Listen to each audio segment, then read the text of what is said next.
Hello, my name is Charles Cameron. Today is Thursday, November 20th, 2025, and I'm here at the National Quilt Museum in Paducah, Kentucky. Today I want to talk about this quilt called Take the Stairs. I made this quilt in 2021, so it's about four years old now. And at the time, and still so today, I have a really strong interest not only in color and bright color and how you can use color, but value. I think color value is an additional tool that we have in our toolkit that can really help lead the viewer's eye around the quilt or help tell a story above and beyond the colors that are used and the geometric shapes that are used.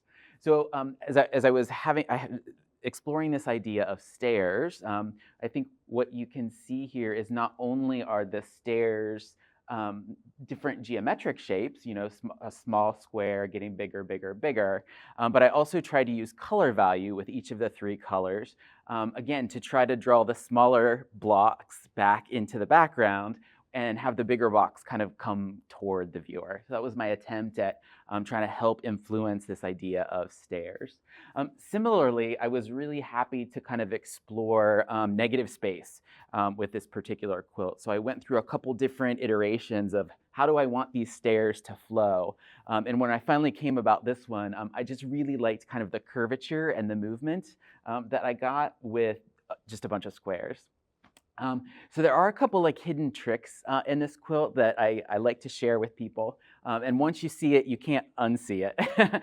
But first of all, so I was talking about the stairs. The stairs actually go through the quilt in a maze. They're all connected. So if you were to look at the green squares, for example, they start right up here at the upper left.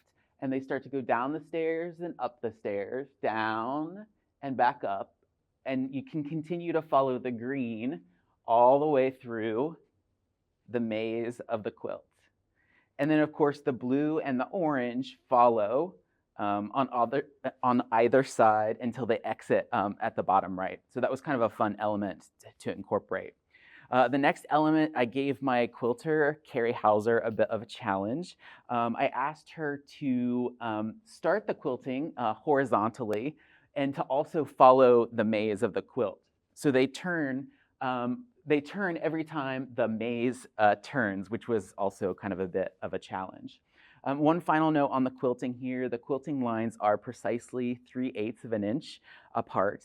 And what that does is it puts exactly the same number of quilting lines on each of the different size boxes. So the smallest blocks have 3 quilting lines, no matter where in the quilt they are, and they continue with 4, 5, 6, 7, and 8.